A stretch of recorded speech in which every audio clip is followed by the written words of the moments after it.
Guys, welcome to my YouTube channel truly knowledge. आज मैं बात करने वाली हूँ क्लास 10 के झारखंड बोर्ड के हिंदी सब्जेक्ट के मॉडल पेपर 2021 सेट 1 का। तो चलिए इस वीडियो को लेट न करते हुए मैं आगे बढ़ती हूँ। सबसे पहले गद्यांश दिया हुआ है।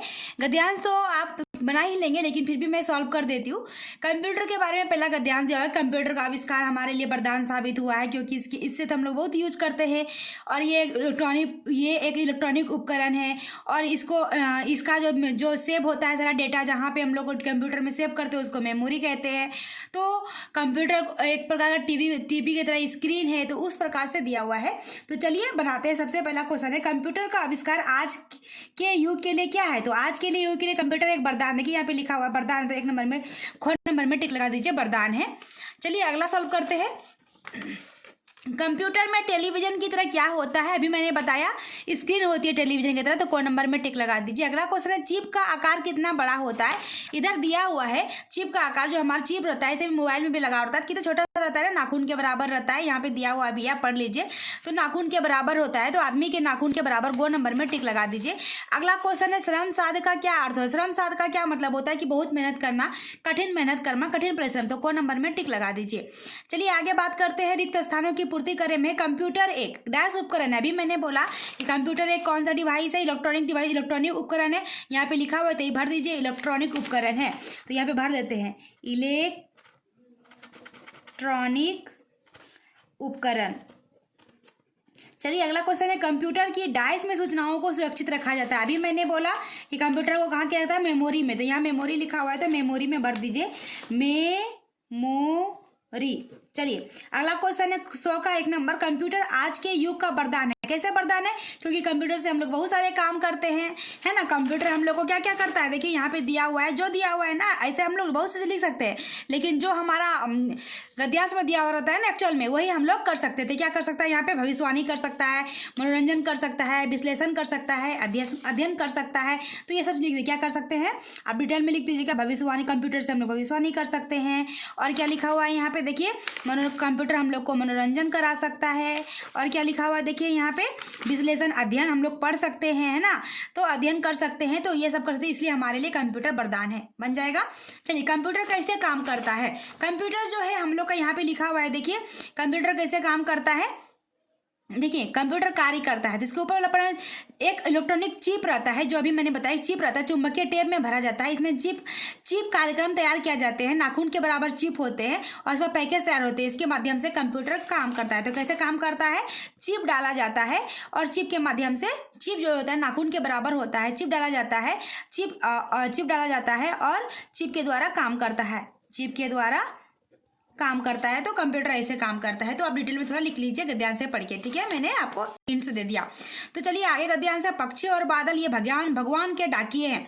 पक्षी और बादल क्या है? भगवान के डाकिए हैं, और एक महादेश से दूसरा महादेश जाते हैं, तो और चिट्ठी लेके जाते हैं, और हमारी धरती सुगंध भेजते हैं। देखिए धरती को सुगंध भेजते हैं, पेड़ पौधे पहाड़ बांधते हैं। तो ये सब चीज़ लिखा हुआ है, तो इस पर हम लोग क्वेश्चन सोल्व करेंगे। भगवान के डाकिए कौन है? अभी मैंने पढ़ा पक्षी और बादल, खोले में टिक लगा दीजिए। एक देश को दूसरे देश को क्या भेजती है? संदेश भेजते हैं ना, क्या भेज? सुगंध भेजते हैं। सॉरी, यहाँ पे क्या लिखा हुआ? सुगंध भेजते हैं। तो सुगंध में टिक लगा दीजिए कि 2 नंबर में क्या हो जाएगा? सुगंध हो जाएगा। चलिए आगे बात करते हैं। डाकिया शब्द में ईया किया है। ईया जो होता है, मतलब लास्ट वाला जो होता है वो प्रत्यय कहलाता है, और पहले जो लगता है उसको उपसर्ग बोलते हैं। तो ईया, तो लास्ट में ईया, तो डाकिया तो प्रत्यय है, खो नंबर में टिक लगा दीजिए। अगला क्वेश्चन है, प्रकृति को किस रूप में प्रस्तुत किया गया है? किस रूप में? संदेश वाहक, मतलब चिट्ठी पहुंचाता है, एक दूसरे देश से चिट्ठी पहुंचाता है, तो संदेश वाहक के रूप में प्रस्तुत किया गया है। तो चलिए आगे बात करते हैं। भगवान के एक डाकिए एक डाइस से एक महादेश, अभी मैंने पढ़ा, एक महादेश से दूसरे महादेश में जाते हैं। एक देश की धरती डाइस को भेजती है। देखिए एक देश की धरती डाइस को भेजती है, एक देश के दूसरे देश को भेजती है। क्या लिखेंगे यहाँ पे? दूसरे देश भर देंगे, ठीक है। भगवान के डाकिए कहाँ से कहाँ तक जाते हैं? अभी मैंने पढ़ा एक महादेश से दूसरे महादेश, इसमें क्या हो जाएगा? भगवान के डाकिए एक महादेश से दूसरे महादेश तक जाते हैं। पूरा लॉन्ग करके लिख लीजिए, महादेश तक जाते हैं। इस काव्यांश में कवि क्या कहने का प्रयास किए हैं कि भगवान जो हमारा प्रकृति क्या है, हमारा जो देन है, ये बहुत अच्छा देन है, प्रकृति बहुत अच्छा किया है हमारा। अगर प्रकृति नहीं रहेगा तो देखिए महादेश को समझ नहीं पाते, चिट्ठियाँ पहुँचाते हैं, सुगंध भेजते हैं, पेड़ पौधे हमारे लिए बहुत बाँचते हैं। तो बहुत प्रकृति के बारे में बड़ाई किया गया है। प्रकृति अगर नहीं रहेगा तो फिर हम लोग की जीवन अच्छी नहीं रहेगी। प्रकृति अगर प्रकृति हमारा अच्छा है, प्रकृति हमारे जीवन में है तो हमारा क्या है, जीवन बहुत अच्छा से जीवन व्यतीत होता है। तो प्रकृति के बारे में कहने का प्रयास किया गया है, तो प्रकृति के बारे में लिख दीजिए। चलिए आगे बात करते हैं। पक्षी आकाश में उड़ रहे हैं, क्रिया के भेद के नाम बताएं। अब क्रिया जो होते हैं, आपका 10 क्लास में 2 ही क्रिया अच्छे से पढ़ लीजिए, स्वकर्मक और अकर्मक। तो स्वकर्मक क्रिया जिसमें बोलते हैं डायरेक्ट हम लोग को पता चले कि पक्षी कहाँ उड़ रहे हैं, तो आकाश में, मतलब डायरेक्ट उसका आंसर पता चले तो उसको बोलते हैं स्वकर्मक, और इनडायरेक्टली नहीं पता चलता उसको बोलते हैं अकर्मक। आपको 2 ही ऑप्शन में चूज करना है, ये सब आपको दिया हुआ, इस पर ध्यान नहीं देना है, ठीक है। पक्षी आकाश में उड़ रहे, कहाँ उड़ रहे हैं, आकाश में पता चल रहा है, तो स्वकर्मक क्रिया। ओके, ठीक है। ड्राइवर बस चला रहा है, ड्राइवर क्या चला रहा है, तो बस चला रहा है, तो क्या हो जाएगा, स्वकर्मक ही हो जाएगा। अभी ऐसा क्रियाभेद ही पूछा है। अगला क्वेश्चन है, मोहन घर जाता है, इस वाक्य में कौन क्रियापद है। क्रियापद क्या होता है, जिसके अंत में ना लगा रहे, जाना, खाना, पीना, बैठना, उठना, सोना, पढ़ना, ये सब हो। तो मोहन घर जाता है, जाना क्या है, जाना, तो जाता है क्रिया हो गया, तो क्या हो जाएगा, 2 नंबर में टिक लग जाएगा। अगला क्वेश्चन है, खिलौना किसने तोड़ा, क्रियापद, वही ना वाला पद हो गया क्रियापद। तोड़ना होगा ना, तोड़ा कहाँ लिखा हुआ है, देखिए यहाँ पर 2 नंबर में टिक लगा दीजिए। अगला क्वेश्चन, निम्न में से कौन अंबर का अनेकार्थी शब्द नहीं है, मतलब अंबर का पर्यायवाची शब्द दिया हुआ यहाँ पे एक ठो नहीं है। तो वस्त्र है, आकाश है, धरती है, कपास है। वस्त्र, कपास और आकाश अंबर का एकार्थी शब्द है, लेकिन धरती नहीं है, तो धरती में टिक लगा दीजिए। अगला क्वेश्चन, कृष्ण का अनेकार्थी शब्द नहीं है। कृष्ण को हम लोग श्री कृष्ण बोलते हैं, काला भी बोलते हैं, 15 दिनों का पक्ष भी बोलते हैं, लेकिन हम लोग उजला नहीं बोलते हैं, तो हम लोग उजला पे टिक लगा देंगे। चलिए आगे बात करते हैं, निम्न में मित्र का सही अर्थ क्या है। मित्र जो है हमारा दोस्त बोलते हैं, हम लोग दोस्त है, तो ख नंबर में टिक लगा दीजिए। अगला क्वेश्चन है, निम्न में से कौन सा कनक का सही अर्थ नहीं है। सही, कनक को हम लोग क्या क्या बोल सकते हैं, कनक को सोना भी बोल सकते हैं, धतूरा भी बोल सकते हैं और कंगन भी बोल सकते हैं, लेकिन गेहूं नहीं बोलते हैं, तो गेहूं पे टिक लगा दीजिए। अगला क्वेश्चन है, यही छात्र कक्षा में प्रथम आया है, या निम्न में से कौन सा वाक्य है। यही छात्र घुमा फिरा के अगर लिखा और यही छात्र वही छात्र यही स्टूडेंट है जो प्रथम आया है, यही इसी को मैंने कल देखा जो आप आया, ऐसा कुछ है, ये वाक्य नहीं, इसको बोलते हैं उपवाक्य, तो उपवाक्य में टिक लगा दीजिए। हमारा उद्देश्य, अगला क्वेश्चन है, हमारा उद्देश्य रहता है कि हम आत्मनिर्भर हो, निम्न में से कौन सा वाक्य है। हमारा उद्देश्य रहता है कि हम, ये भी एक हमारा उद्देश्य रहता है ना, किसी चीज पे हम लोग डिपेंड है, तो उसको उपवाक्य बोलते हैं, तो घ नंबर में टिक लगा दीजिए, ये उपवाक्य है। अगला क्वेश्चन है, रिक्त स्थानों की पूर्ति अवयव। अब अवयव क्या होता है ना, इसमें जो आपको सटीक बैठे उसको अब देखिए सटीक उठाते हैं। रमेश कल क्या आएगा, रमेश और फिर ये सब जो भरते हैं उसको अवयव बोलते हैं। तो रमेश कल पहले आएगा, बाद में आएगा, रमेश कल पहले आएगा, भर देते हैं, पहले होगा। आप कुछ और भी आंसर भर सकते हैं, सही हो सकता है, ऐसा कुछ नहीं कि मैं पहले भर तो पहले आएगा, ठीक है। पिता डैश पुत्र घूमने जा रहे हैं, पिता और पुत्र घूमने जा रहे हैं, है ना, ये सबको अभी आप बोलते हैं। पहला प्रश्न कीजिए फिर दूसरा कीजिए, है ना, फिर भर सकते हैं, फिर दूसरा। खूब मन लगाकर पढ़ो ताकि तुम परीक्षा में प्रथम आओ, है ना। मैंने पुकारा पर तुमने नहीं सुना, पर वह जल्दी चला गया ताकि ट्रेन जल्दी पकड़ सके, वह जल्दी चला गया ताकि ट्रेन पकड़ सका। समझ में आया। तो चलिए इस सब में इसका आंसर आप लोग अलग भी भर सकते हैं, सही हो सकता है, जरूरी नहीं कि ये ही हमारा जो बड़े यही राइट है, ठीक है।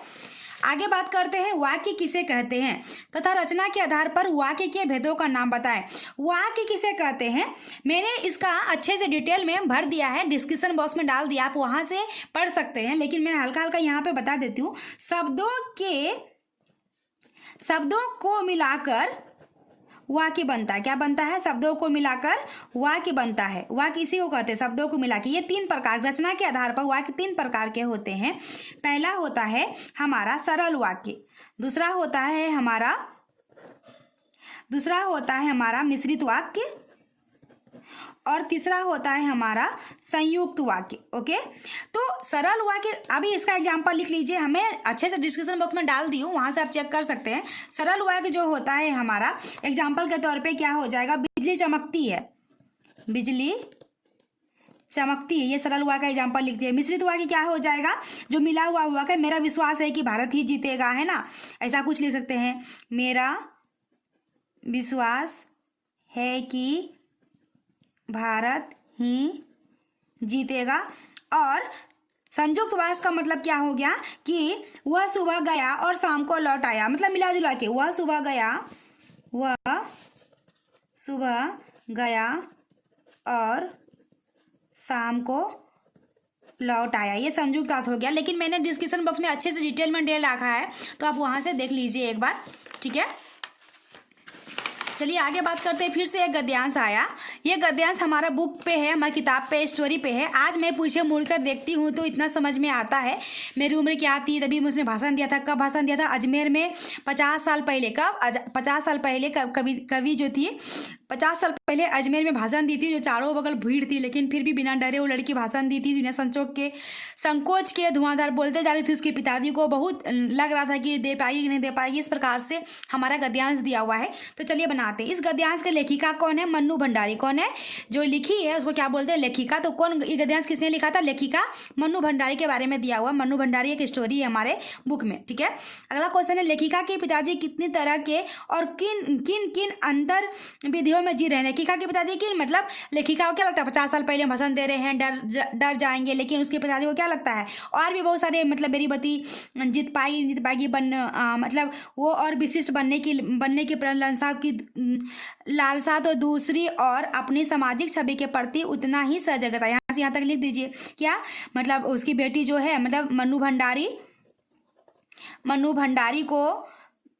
भंडारी सामाजिक छवि पे अच्छे से सजगता करे, है ना, उसके बारे में सामाजिक छवि के प्रति, यहाँ से यहाँ तक लिख दीजिए। अगर नहीं समझ में आता है तो यहाँ से यहाँ तक लिख सकते हैं। छवि के प्रति उतनी सजगता दे, जितनी भाषण में दे रही है उतनी ही सजगता दे। ये सब बात उनकी पिताजी को, है ना, डर लगता है, मन में चलते रहता है। अगला क्वेश्चन है, यहाँ किस डॉक्टर साहब का जिक्र किया है? उन्होंने किसकी प्रशंसा की है? एक डॉक्टर थे, मैंने ये लाइन में पढ़ा, या तो डॉक्टर साहब का स्नेह था, उनके मुंह से प्रशंसा बह रहा था, या हो सकता है कि आज के 50 साल पहले। तो किसकी, मतलब मन्नू भंडारी की चिंता कर रही थी। कौन? डॉक्टर साहब। यहाँ किस डॉक्टर साहब का जिक्र किया है? उन्होंने किसकी प्रशंसा की? किस डॉक्टर साहब का जिक्र किया है? वही डॉक्टर साहब जो स्नेह से भरे हुए थे, है ना। किसका जिक्र किया उसने? मन्नू भंडारी के बारे में बड़ाई किया कि बहुत अच्छी है, मतलब उसके बारे में बताया गया है, प्रशंसा किया था उन्होंने, स्नेह था, डॉक्टर के बारे में बताया गया है। अगला क्वेश्चन है, लेखिका कितने दिन पहले और कहाँ के भाषण में चर्चा कर रही थी? कितने दिन? 50 साल पहले और अजमेर। क्या हो जाएगा आंसर? 50 साल पहले और कहाँ पे? तो अजमेर में, वहाँ के भाषण के चर्चा में थी। ये हमारा बुक का क्वेश्चन है। मैं बुक का क्वेश्चन बाद में सॉल्व करने वाली हूँ। सिर्फ मैं जितना भी और सारा खंड है, सारा खंड सॉल्व करने वाली हूँ। बुक का क्वेश्चन मैं बाद में सॉल्व करने वाली। चलिए आगे बढ़ते हैं। अभी फिर एक गद्यांश आ गया। ये भी हमारे बुक का ही गद्यांश है। बिकल बिकल उन्मन थे उन्मन, विश्व के निदान के सकल जन। ये जो हमारा है, हम लोग का जो उत्साह है, एक चैप्टर है हमारा बुक का, उत्साह चैप्टर है क्लास 10th का, तो उसी चैप्टर से लिया गया है। 20 का सेंटेंस उठा के रख दिया गया है। तो क्वेश्चन पूछ रहा है, उपयुक्त काव्यांश के कवि का क्या नाम है? उत्साह जो है हमारा, किसने लिखा था? उत्साह जो हमारा था, ये सूर्यकांत त्रिपाठी निराला ने लिखा था। घ नंबर में टिक लगा दीजिए। कौन बिकल और कौन अनमने थे तथा क्यों? क्योंकि कौन बिकल थे? तो सूर्यकांत त्रिपाठी जो निराला थे ये बिकल थे। ये बिकल थे। क्यों बिकल थे? क्योंकि बहुत तेज वहाँ पे गर्मी होती थी। गर्मी को दर्शाया गया, गर्मी थी, और गर्मी थी तो वो बारिश के लिए प्रे करते थे, प्रार्थना करते थे सब मिलके कि शीतल कर दो। देखिए लिखा हुआ, शीतल कर दो, बादल गरजो लिखा हुआ है।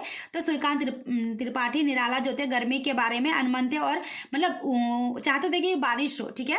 अगला क्वेश्चन है, कभी बादल से क्या प्रार्थना करता है? क्या प्रार्थना करता है? कि बारिश हो, कभी बारिश हो, गर्मी से राहत दे, है ना, यही प्रार्थना करता है। अगला क्वेश्चन है, यह काव्यांश किस कविता से लिया गया है? तो कविता का नाम है क्या? अभी मैंने बोला उत्साह। कहाँ से लिया गया है? उत्साह से लिया। कविता का नाम यही है। इसमें निदाद क्या लिखा हुआ है? निदाग। निदाग का अर्थ होता है सांसारिक कष्ट। क्या होता है? सांसारिक कष्ट। तो ये हमारा सॉल्व हो गया, ये फिर बुक का आ गया। और आगे मैं बता दूँ एक बार आपको हिंट्स दे दूँ कि हमारा जो ये लगभग हमारा क्या है, लेख है झारखंड जीवन में बेरोजगारी, जो भी लिखा जीवन में खेलकूद का महत्व, और लेटर लिखा हुआ, चिट्ठी लिखा हुआ है, और क्या दिया हुआ है, हमारा विज्ञापन दिया गया है। इसका मैं वीडियो पहले ही बना चुकी हूँ, अगर आपको नहीं मिलता है तो मेरे प्लेलिस्ट में जाके देखें और वहाँ पे आपको मिल जाएगा झारखंड बोर्ड के नाम से। अगर हमारी ये वीडियो आपको अच्छी लगी हो, लाइक सब्सक्राइब और शेयर ज़रूर करें। Thank you.